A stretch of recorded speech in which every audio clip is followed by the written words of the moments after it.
வணக்கம் மக்களே, நான் உங்கள் தேனி பொண்ணு. ஏதோ ஒரு சிஸ்டர் நம்ம சப்ஸ்கிரைபர் வந்துட்டு நீங்கள் உங்கள் வீடு புது வீடுன்னு சொன்னீங்கள்ல, அந்த பால் காய்ச்சின வீடியோ போடுங்க, அப்லோட் பண்ணுங்க அப்படின்னு ரெக்வஸ்ட் பண்ணியிருந்தாங்க. எப்போ வீடு பால் காய்ச்சினீங்க அப்படின்றதையும் கேட்டிருந்தாங்க. ஸோ நாங்கள் வந்துட்டு லாஸ்ட்டாக வந்துட்டு ஜூனில் தான் வந்துட்டு பால் காய்ச்சினோம். ஜூனில் பால் காய்ச்சிட்டு அந்த வீடு சும்மா தான் இருக்குது. பக்கத்துலேயே எங்களுக்கு வீடு இருக்குது, அதனால அங்கே இருக்கோம். யாராவது வாடகைக்கு கேட்டு வந்தால் விடலாமே அப்படின்ட்டு வச்சுருக்கோம்.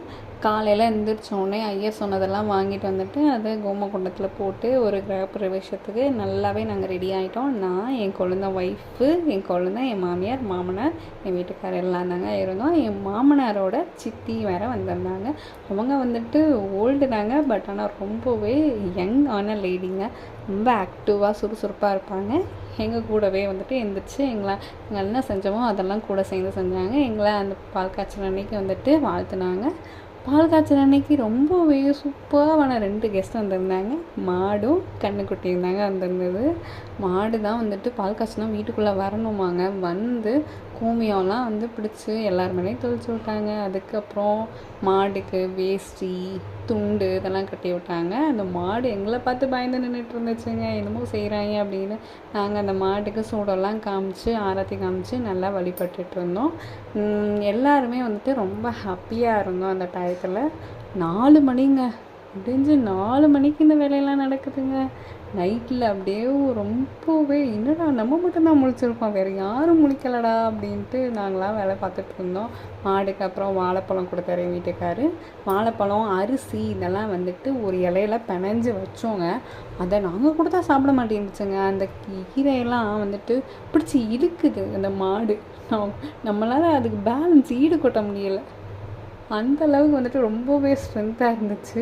நாங்கள் இந்த பக்கம் இருக்கும்போதேவும் ஐயர் வந்துட்டு உள்ளே என்னென்ன தேவையோ எல்லாத்தையும் எடுத்து அவர் மூட்டை கட்டி வச்சுக்கிட்டாரு. நிறைய நெய் சொல்லியிருந்தாருங்க. நெய், தானியம், அரிசி, தேங்காய், வாழைப்பழம் எல்லாத்தையும் அவர் பாக்கெட்டில் போட்டுட்டு கிளம்பிட்டாருங்க. நாங்கள் இந்த பக்கம் மாட்டுக்கும் கண்ணுக்குட்டிக்கும் கீரை கொடுத்துட்டு இருந்தோம். அது நம்மளே பிடிச்சி இழுக்குதுன்னா பார்த்துக்கோங்களேன். என் வீட்டுக்காரர் அதை சாப்பிட விடு, நீ என்ன அப்படி பிடிங்கிட்டு இருக்க அப்படின்னு என்னைய திட்டுறாருங்க.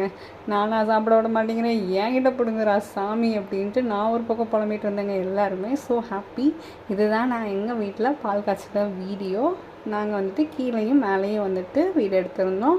பக்கத்தில் எங்களுக்கு வீடு இருக்கிறதுனால இந்த 2 வீடும் வந்துட்டு ரெண்ட்டுக்கு விடலாமே அப்படின்னு யோசிச்சு வச்சுருக்கோங்க. இது வந்துட்டு நாங்களும் என் குழந்தவங்களும் கட்டுற வீடு தான். பட் வந்துட்டு என் மாமியார் மாமனார் கட்டிக்கிட்டாங்க. அவங்களுக்கு நாங்கள் ரொம்பவே கடமைப்பட்டிருக்கோம். இந்த வயசுலையும் எங்களுக்காண்டி வீடு கட்டி வச்சுட்டு தான் எங்கள் கடமையை நாங்கள் முடிப்போம் அப்படின்ற மாதிரி இருந்தாங்க. ரொம்பவே ஹாப்பியாக இருந்துச்சு இந்த மாதிரி ஒரு மாமியார் மாமனார் கிடைக்க. என் வீட்டுக்காரும் என் குழந்தனாரும் வந்துட்டு ரொம்ப ரொம்ப ரொம்ப ரொம்ப புண்ணியம் பண்ணியிருக்காங்கன்னு தான் நான் நினச்சிப்பேன். ப்ளஸ் நாங்களும் என் பிள்ளைங்களும் வந்துட்டு ரொம்பவே புண்ணியம் பண்ணியிருக்கோங்க. எங்கள் வீட்டில் ஒரு சீரோநாய் இருக்குங்க. அது வந்துட்டு என் குழந்தை ஒய்ஃபு தான் வளர்க்குறா. அவளும் என் பசங்களும் தான் அந்த நாய்க்குட்டியவே தூக்கிட்டு வந்தாங்க. இப்போ என்னடான்னா அது வளர்ந்து எங்களை இம்சை பண்ணிட்டு தொலையுது.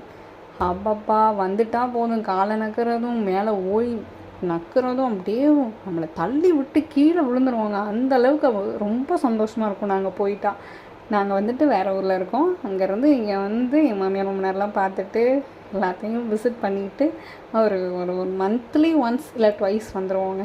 இதுதான் எங்களோட ஹாப்பினஸ். தம்பிங்களுக்கு வந்துட்டு ரொம்பவே பிடிச்சமான இடம்னா அது இதுதான்.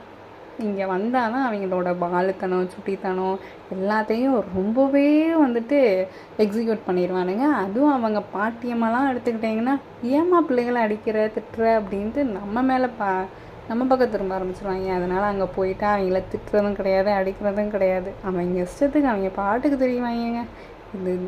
இந்த மாதிரி லைஃப்னால் அங்கே தான் அவங்களால என்ஜாய் பண்ண முடியும் அப்படின்ற அளவுக்கு